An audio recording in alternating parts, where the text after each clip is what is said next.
అఖిల లోకాలకు కాంతి జీవమిచ్చే సూర్యభగవానుడు తన తేజస్సుతో సమస్తాన్ని ఆవహించి ఉండేవాడు. ఆయన కాంతి అంత తీవ్రంగా ఉండేది కాబట్టి ఆయన సమీపంలో నిలబడటమే ఒక తపస్సు. ఆయన భార్య సంజ్ఞాదేవి, విశ్వకర్మ కుమార్తె, ధర్మపత్నిగా భర్తను సేవిస్తూ ఉండేది.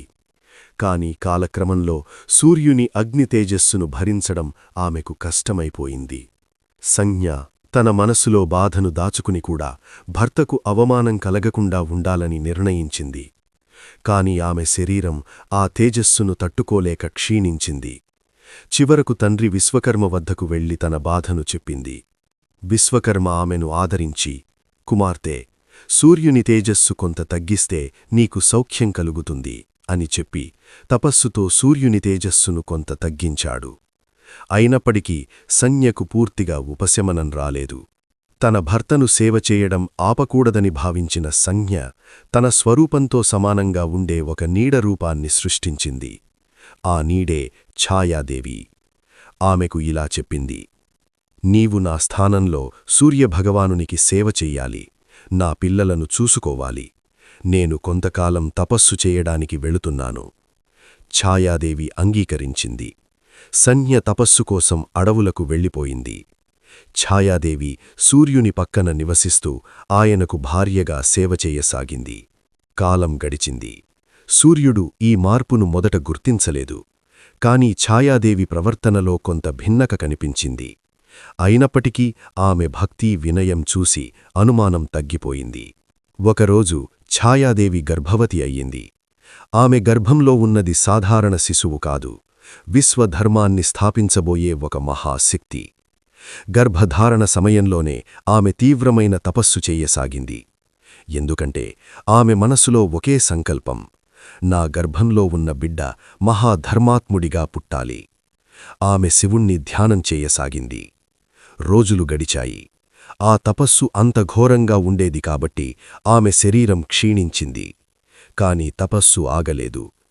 ఆమె తపస్సుకు ప్రసన్నుడైన పరమశివుడు ప్రత్యక్షమయ్యిలా అన్నాడు, ఛాయా, నీ గర్భంలో జన్మించబోయే బిడ్డ నా అనుగ్రహంతో జన్మిస్తాడు. అతడు కర్మఫలదాత, లోకంలో ధర్మాన్ని నిలబెట్టే శక్తిగా ప్రసిద్ధి పొందుతాడు. ఈ వరం విని ఛాయాదేవి ఆనంద భాష్పాలతో నమస్కరించింది. కాలం వచ్చినప్పుడు అమావాస్య నిశీధిలో ఆకాశం నల్లని మేఘాలతో కప్పబడి ఉన్న సమయంలో ఛాయాదేవి ఒక బిడ్డకు జన్మనిచ్చింది. ఆ క్షణంలో ప్రకృతి అసాధారణంగా మారింది.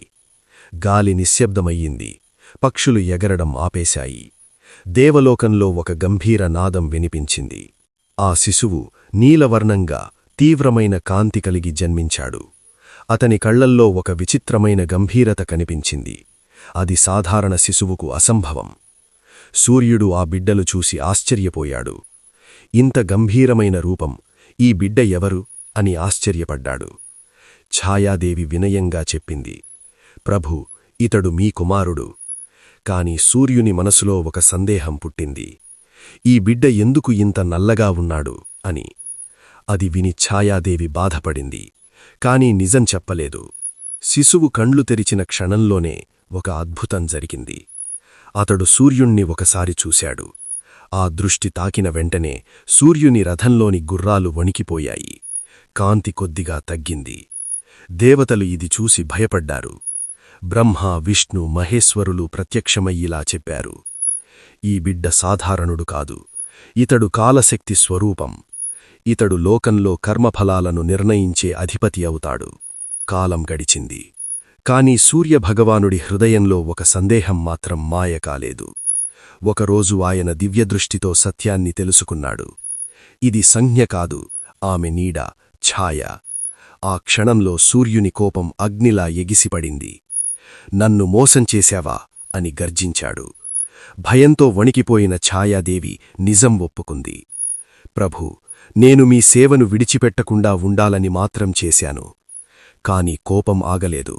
సూర్యుడు ఆమెను తన సమీపం నుంచి పంపాడు.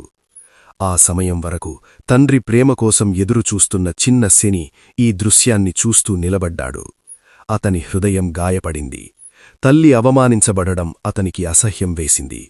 శని ముందుకు వచ్చి వినయంగా అన్నాడు, తండ్రి, ఆమె తప్పు చెయ్యలేదు, మీ సేవ కోసం మాత్రం చేసింది.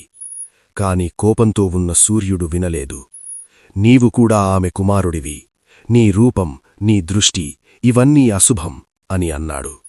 ఆ మాటలు శనికి గుండెల్లో బాణాల్లా తగిలాయి. కోపావేశంలో సూర్యుడు ఇలా శపించాడు, నీపై నా కాంతి పడితే నీవు దహించిపోతావు. అతను తల్లిని తీసుకుని అక్కడినుంచి నిశ్శబ్దంగా వెళ్ళిపోయాడు. అతడు లోతైన అడవులను దాటి సూర్యకాంతి చేరని ఒక గంభీర గుహలోకి ప్రవేశించాడు. అక్కడ నిశ్శబ్దం, చీకటి, సమయం నిలిచిపోయినట్టు అనిపించింది. అతడు అక్కడే తపస్సు ప్రారంభించాడు. ఆ గుహలో అతని ధ్యానం అంత ఘోరంగా ఉండేది. శని తపస్సుతో త్రిలోకాలు కంపించాయి. దేవతలు భయపడి పరమశివుణ్ణి ఆశ్రయించారు. శివుడు గుహలో ప్రత్యక్షమయ్యాడు. చీకటిలో కూడా ఆయన తేజస్సు ప్రకాశించింది.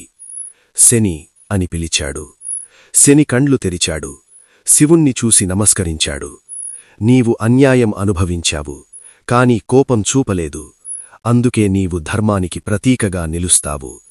శివుడు శాపాన్ని ఇలా మార్చాడు, సూర్యకాంతి నిన్ను నశింపచెయ్యదు, కాని నీ దృష్టిపడినవారు తమ కర్మఫలాన్ని తప్పక అనుభవిస్తారు. ఆ క్షణంలోనే శనిదేవుని అసలు శక్తి అవతరించింది. గుహలోంచి బయటకు వచ్చిన శని ఇక బాధలో ఉన్న బాలుడు కాదు, అతడు కాలాన్ని నియంత్రించే మహాశక్తి. దేవతలు నమస్కరించారు. బ్రహ్మ ఇలా ప్రకటించాడు, ఇప్పటినుంచి నీవు నవగ్రహాల్లో ఒకడివి. లోకంలో కర్మఫలాలను న్యాయంగా ఇవ్వడం నీ ధర్మం. ఆ రోజునుంచి నవగ్రహాల్లో శని స్థానం స్థిరమయ్యింది. కాలం ఆయన అడుగులను అనుసరించింది. కర్మ ఆయన దృష్టిలో నిర్ణయమయ్యింది. కాని ధర్మాన్ని నిలబెట్టే ఈ శక్తి భూమిపై ఎలా ప్రభావం చూపింది? ఎందుకు ఆయన సంచారం మానవుల జీవితాలను కదిలిస్తుంది? శని మహిమను అర్థం చేసుకోలేక భయపడే రహస్యం ఏమిటి? ఇవన్నీ తరువాత భాగంలో తెలుసుకుందాం. మరిన్ని అద్భుత పురాణ గాథల కోసం మా ఛానల్ను ఇప్పుడే సబ్స్క్రైబ్ చేయండి.